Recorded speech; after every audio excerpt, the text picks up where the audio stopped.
We're going to kick off this next session here. I'm super excited about this. We have some incredible speakers with us. I'm going to go ahead and introduce our speaker lineup. So we'll start off with our very own, who's hosted us here today at the Betr office. Who's familiar with Betr? Raise your hand. Raise your hand if you know Jake Paul. I know all you guys are lying. So Joey Levy is actually the co-founder and CEO of Betr. So super excited to have him here today. Give it up for Joey.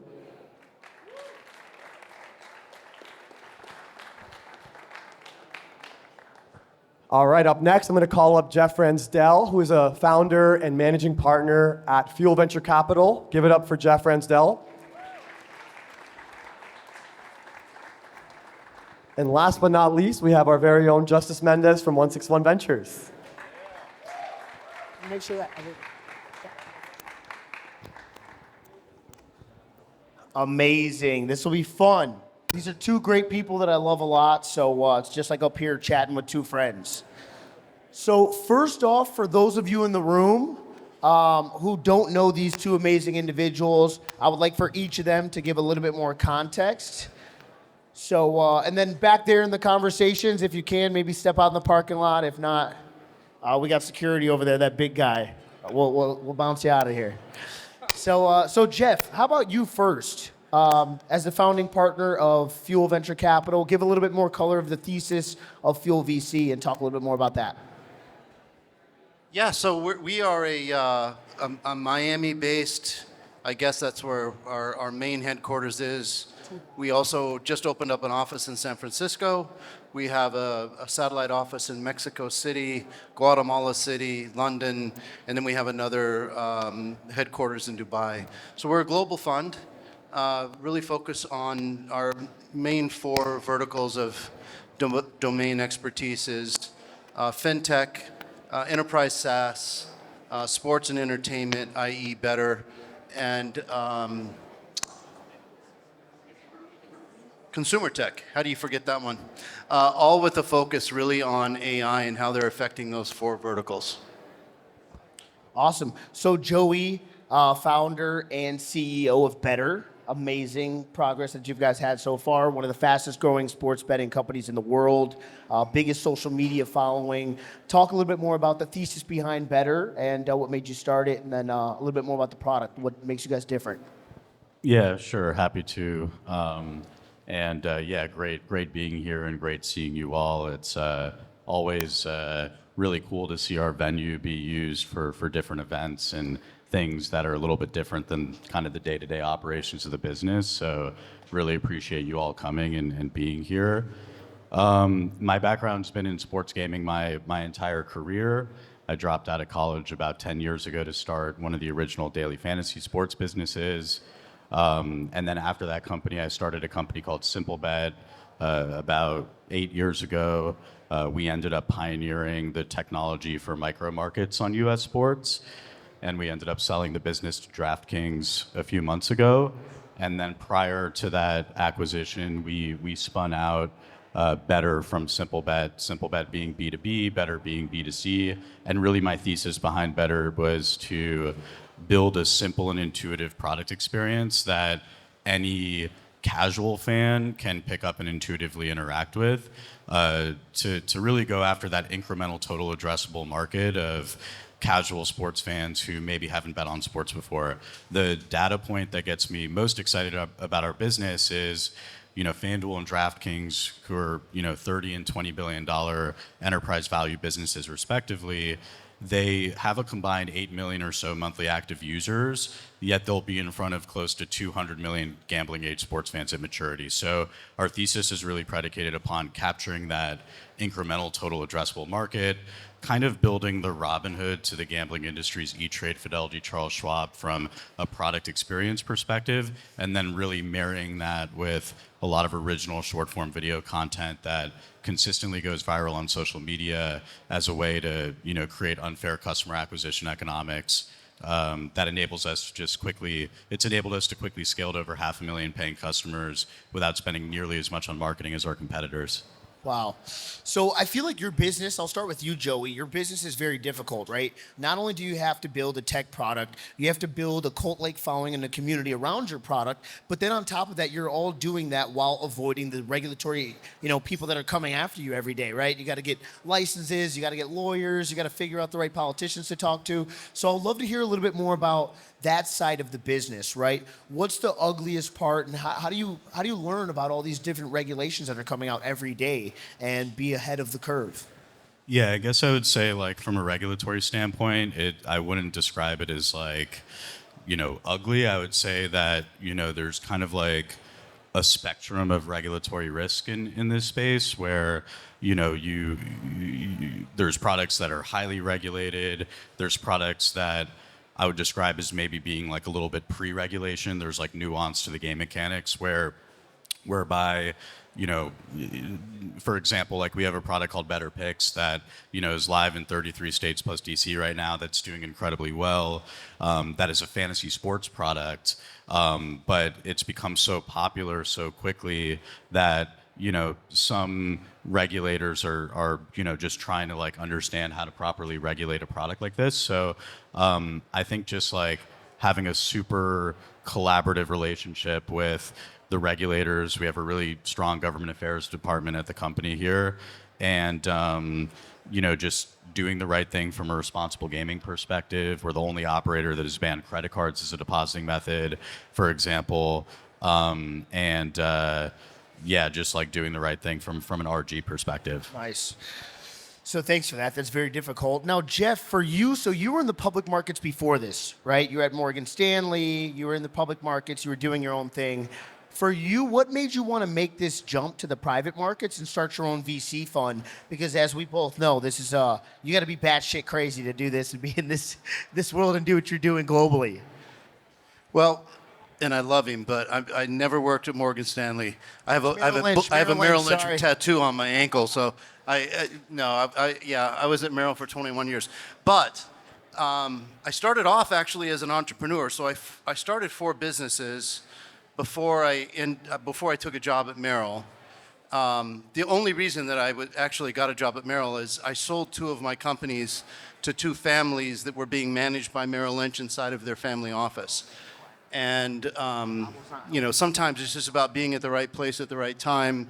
The CEO of the company had come down to just kind of observe because he had just started this whole concept of family office and asked me what I was doing for lunch.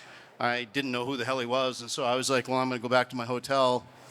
And then he introduced himself. I had lunch in the executive dining hall of Merrill, which was really impressive. And by the end of the lunch and 2 martinis later, I had taken the job. I had zero interest in being there, actually. I thought I'd take the job for like 6 months or something while I was figuring out what the hell to do with the rest of my life. But I ended up being there 21 years. So the question is, why would I leave that? Sometimes I ask myself that question, why the hell did I do that? But the real reason is Is that what they call it, a masochist, when you like pain? Yeah, I sometimes worry about myself on that. But I was always an investor in the private markets. So I was an early investor in Uber, which, by the way, is very interesting. When Joey's talking about regulation, I was sitting here thinking about my early days in Uber, and I would wake up in the morning and literally start sweating because I would see some feed come into my phone that we were getting shut down in New York, or we were getting shut down in such and such a city, or the taxi union was suing us, and it was just like every single day it was something else. But I really think from an investor's perspective, like that's one of the things that I love about Betr. It's one of the things I adore about Joey. I think whenever you're investing in disruptive technology and disruptive companies, the more difficult it is to sleep at night, the larger the returns, if that makes any sense.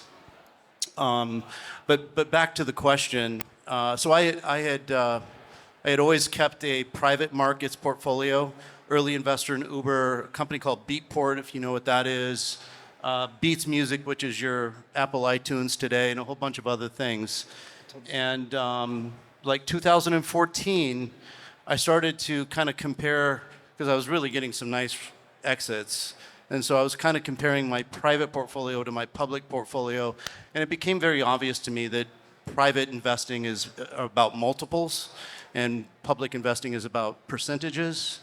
And I think that information has been democratized by technology. If you think about investing in the private markets, it's really for the last 25 years, it's benefited large institutions, endowments, insurance companies, really large institutions have really taken advantage of this asset class for the last 25 years. And private clients, two-legged individuals like the people who are in this room, were kept away from it. We didn't have access. And so I felt that it was, if anyone was going to do it, why shouldn't it be me? And so in 2016, I took a package. I left Merrill and I started Fuel in 2017 with the whole idea of really democratizing venture capital, almost like bringing Silicon Valley to Main Street is really our thesis. And so that's the answer why. I was also at that point in my life cycle, probably had one more run in me to do something interesting, and that's what I decided to do. So right now we're in the U.S. ourselves. People want us to maybe go in a lot of different directions. There's an opportunity in Latin America. There's an opportunity in Europe. And eventually we do want to be a global firm. So question for you being a global firm, first off, what made you want to make that decision? And then two, how do you make that leap, right? Do you find right people in different markets? Do you already have kind of a deal source engine there? I would love to learn a little bit more about how you kind of branched off from starting here, your firm based in Miami, and then becoming a global firm. Well, so part of the answer to that question is when I was at Merrill, I was one of 6 that ran the wealth business worldwide. And so my P&L responsibilities were the state of Florida, Georgia, Alabama, Latin America, the Caribbean, and really anything that was offshore rolled up into me. So I had a tremendous amount of exposure to global investing. So in our fund, about 55% of our LPs are non-Americans because I think, I learned a lot when I was at Merrill in running these businesses. And so when I left, a lot of those clients came with us, low-lying fruit, if you will. And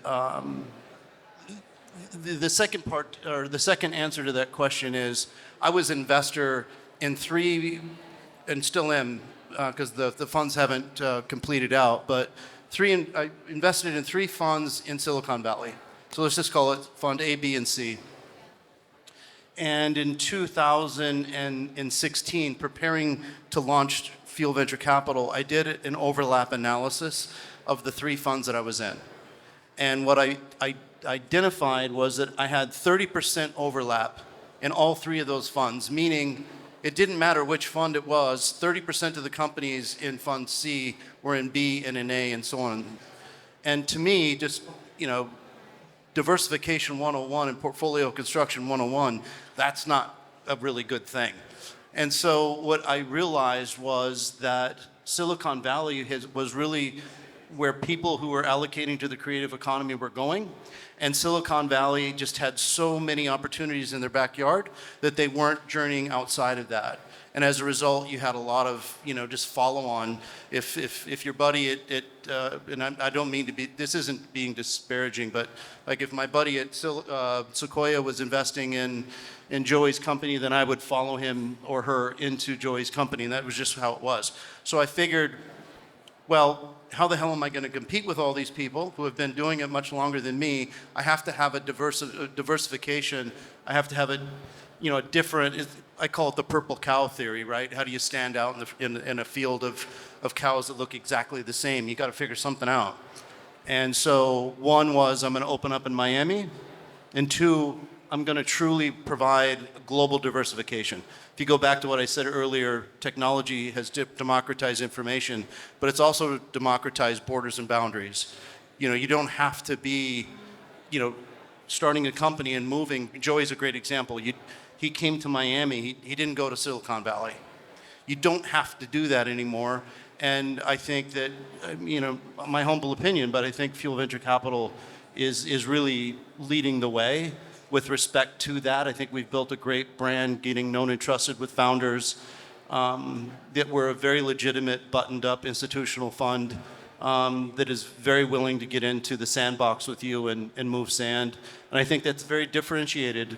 We're very, very active. There's nothing passive about us. As Joey can probably tell you, we just spent an hour and a half together before we walked into this room. So, but that's how we choose to do it. Long answer, I'm very sorry. No, don't be sorry. So talking about purple cows, we have one, Joey Levy, founder of Betr. Also, you guys are purple, which is amazing. But I know that you guys are having a record-breaking quarter. So would love to learn more about what's happening different in the business, how you guys are activating these new engines, and would love to learn a little bit more about like how you're thinking of this new stage of growth within your business. Yeah, sure. So I guess without disclosing, too much like non-public information. So the timeline on Betr is we launched our gaming business in September of 2023. So ahead of not this past football season, but the season before that. And we launched Betr Picks then, and we were investing significantly into growth to, get the brand out there, acquire customers, and we quickly grew the business significantly. We were investing in growth throughout 2024, and Betr Picks is just one of what will ultimately be multiple additional nationwide gaming products for our company. So now that we got that product off the ground and really grew it in a very significant way, we are now kind of like reserving some dry powder and going to accelerate marketing investment later this year when we have more nationwide gaming products live. But what's happening with the business is, despite not spending as much on marketing as we did last year, we're still significantly growing top line, which is creating a situation where, we're growing top line, but we're very quickly getting to in EBITDA break-even position. So like in Q1, for example, you'll have double-digit year-over-year growth in gross profit and nearly a 90% year-over-year improvement in EBITDA, which is a really encouraging and healthy sign for our business. And we're launching, as I alluded to already, a few additional incremental products this year that will further expand revenue per user, given we'll have more content, but should also further improve customer acquisition efficiency because we'll have products that appeal to a wider audience. So I just attribute this overall to like a really good product experience, a really differentiated and innovative distribution strategy that's ultimately unlocking really efficient unit economics for our business.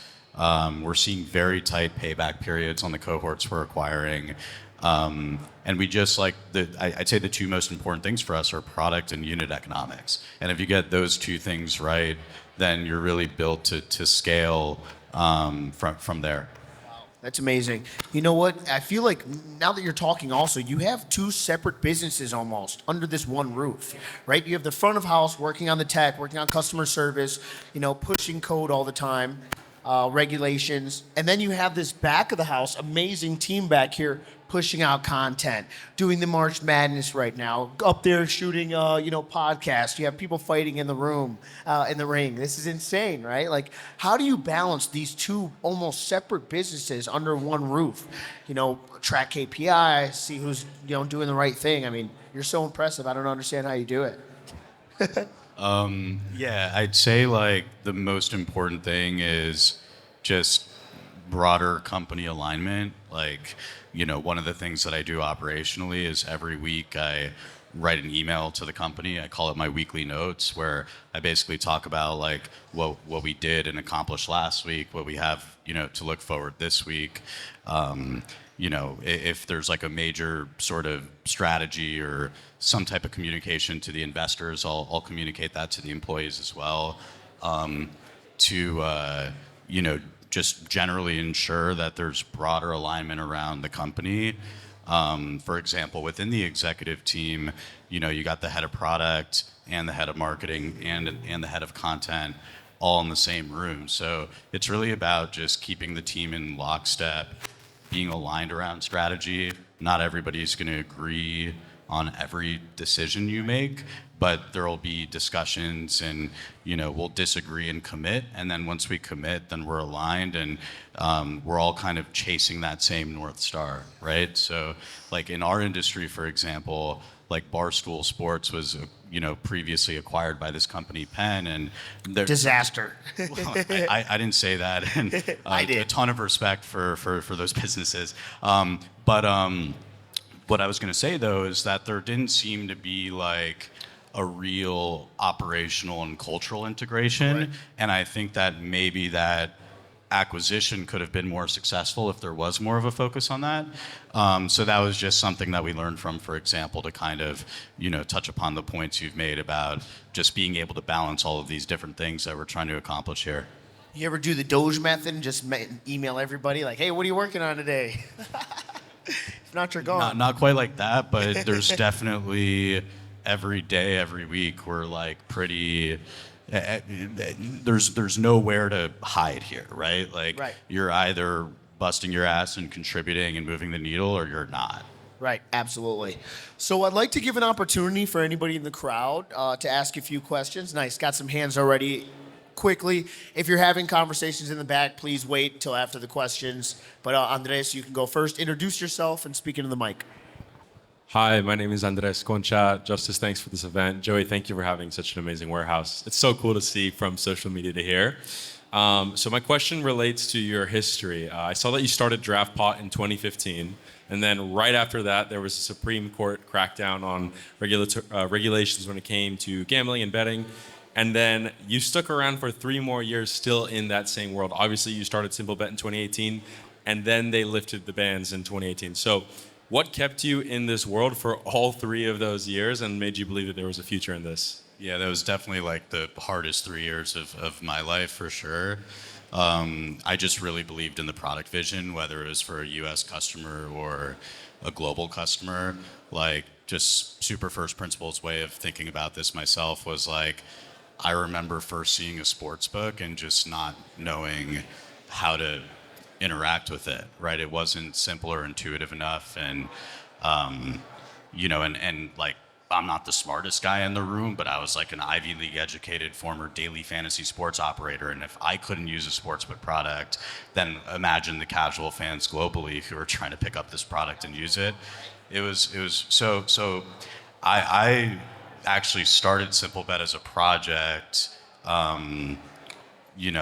initially in Eastern Europe, actually, because it wasn't legal in the US yet. And I was out there living there for about a year. And then when I sensed regulatory change, I, reformed the company in the US and started in New York. But I just had a lot of conviction behind the product vision, regardless of what jurisdiction it would be in. Sometimes it's better to be lucky than smart because then it ended up, the regulatory change went from negative to positive for us. One of the things that I've learned about this business is just really intuitively understanding the regulatory environment. It can create challenges, but it could also create a lot of opportunities.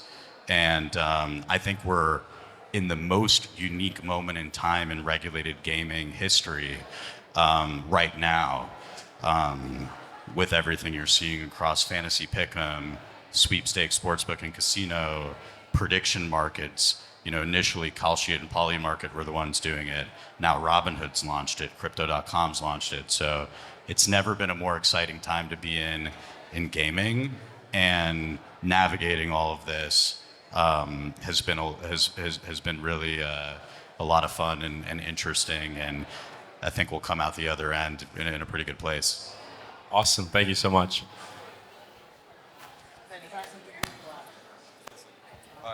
Well, first I'd like to thank all the speakers here. It's been wonderful being able to learn from the experience and key insights. It's a little bit hard to hear you. Oh, pardon. So my question is directly related to you, Jeff. Okay, thank you.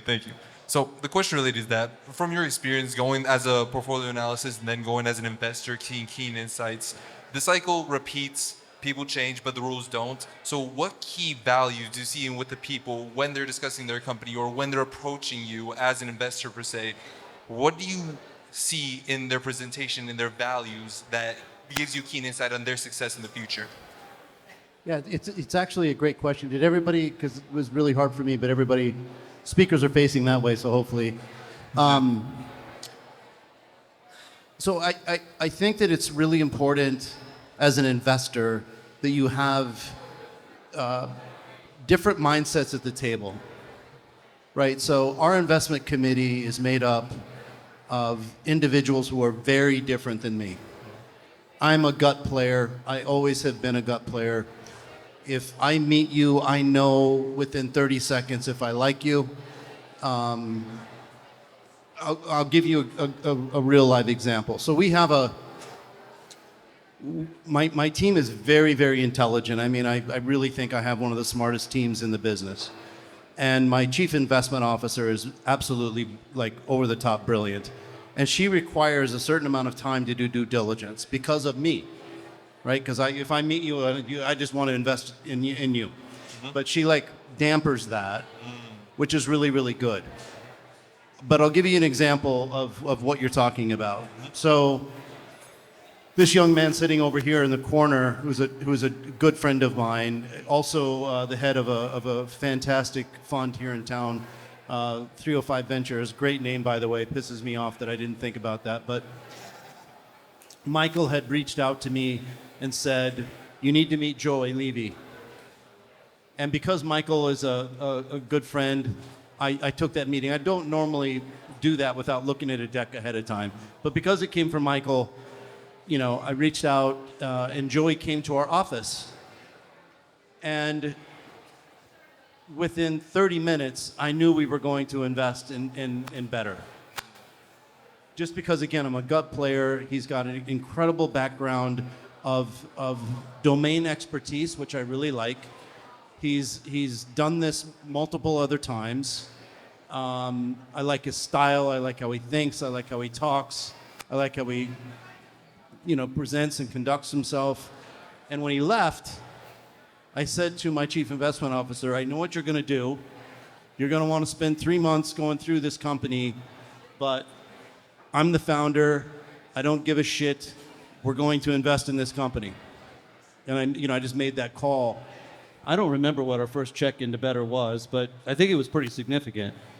Yeah, I think you ended up being like the second largest investor in that. Well, that first upsets round. me. I Yeah. thought we were number one, but it's all about being humbled in life. Yeah.